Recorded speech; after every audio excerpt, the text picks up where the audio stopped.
오늘 말씀은 마태복음 12장 1절부터 12절 말씀입니다.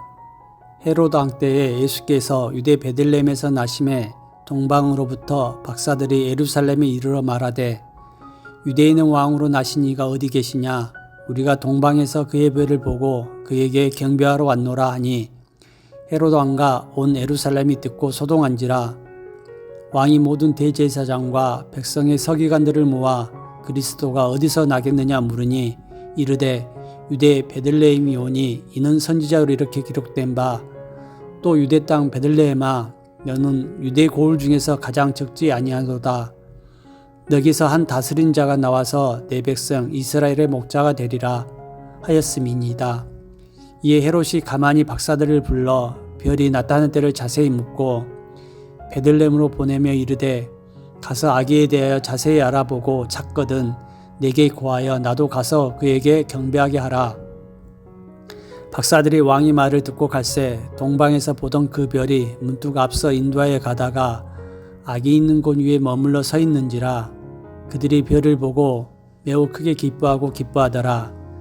집에 들어가 아기와 그 어머니 마리아가 함께 있는 것을 보고 엎드려 아기께 경배하고 보배합을 열어 황금과 유향과 몰약을 예물로 드리니라. 그들은 꿈에 헤롯에게로 돌아가지 말라 지시하심을 받아 다른 길로 고국에 돌아가느니라. 아멘. 성탄절 하면 떠오르는 인물들 중에 동방박사가 있습니다.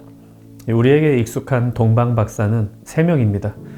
성경에는 3명이라는 표현이 나오지 않지만 당시의 전승 중에 동방에서 3명의 박사들이 왔다는 기록도 있고 또 성경에서 그들이 예수님께 드린 예물이 3가지였습니다. 그래서 아마 3명이 아니었을까 추측을 하죠. 그들은 누구였을까요? 동방에서 박사들이 와서 예수님의 탄생을 축하했다는 것이 오늘 우리에게 어떤 의미가 있을까요? 첫째로 예수님의 구원은 온 세상 사람들을 위한 것임을 말해줍니다. 동방 박사들은 바벨론 혹은 페르시아 쪽에서 왔을 가능성이 많습니다. 이 바벨론이나 페르시아는 전에 이스라엘을 점령했었던 나라들입니다. 지금 이스라엘 사람들은 로마의 지배를 받고 있지만 예전에는 바벨론에게 나라를 빼앗겨 바벨론의 포로로 잡혀갔었죠.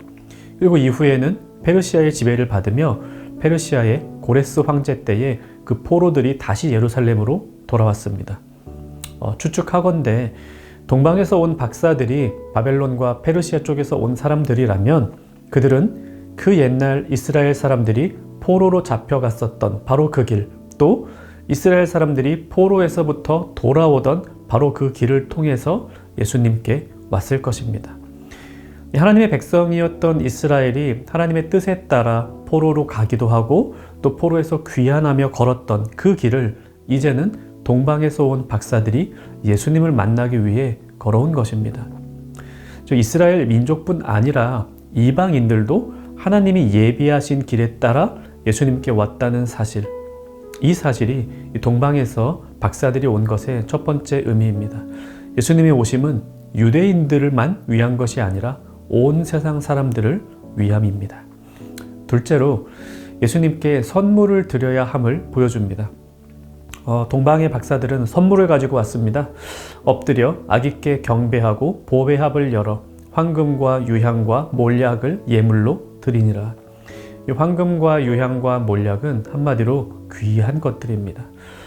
내일이 성탄절이니 자녀들은 성탄절 선물 받을 기대를 하고 있을지 모르겠습니다.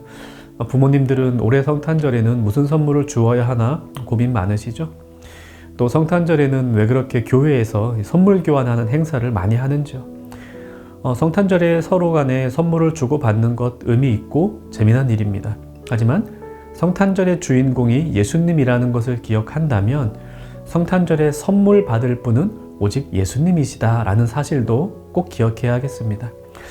그리고 예수님이 기뻐하시는 선물은 다른 것이 아니라 우리 자신을 주님께 드리는 것입니다. 이 동방에서 온 박사들이 드린 선물을 기억하며 우리 자신을 주님께 드리기로 다짐하는 성탄절 되기를 바랍니다. 셋째로 예수님을 나의 왕으로 고백해야 함을 보게 됩니다. 이 동방에서 온 박사들은 한계를 가지고 있었습니다. 그들은 별을 보고 예루살렘에 왔죠. 그리고 물었습니다. 유대인의 왕으로 나신 이가 어디 계시냐? 그들은 예수님을 유대인의 왕이라고 불렀습니다. 맞습니다. 예수님께서 나중에 십자가에서 돌아가실 때에도 명패에 새겨진 죄명은 유대인의 왕이었습니다. 하지만 예수님은 유대인의 왕만으로 오신 것 아니죠. 온 세상의 왕으로 오셨습니다. 이 동방에서 온 박사들도 유대인의 왕이 아니라 나의 왕, 우리의 왕, 온 세상의 왕이라고 예수님을 부르며 그분께 경배를 드려야 했습니다. 하지만 그들은 유대인의 왕으로 오신 높으신 예수님께 경배의 예를 올리고 돌아갔을 뿐입니다. 이 성탄절은 교회 안 다니는 사람들도 참 기뻐하는 절기이죠. 그들은 자신과는 상관없는 예수님의 탄생에 기뻐하며 그 날을 즐깁니다.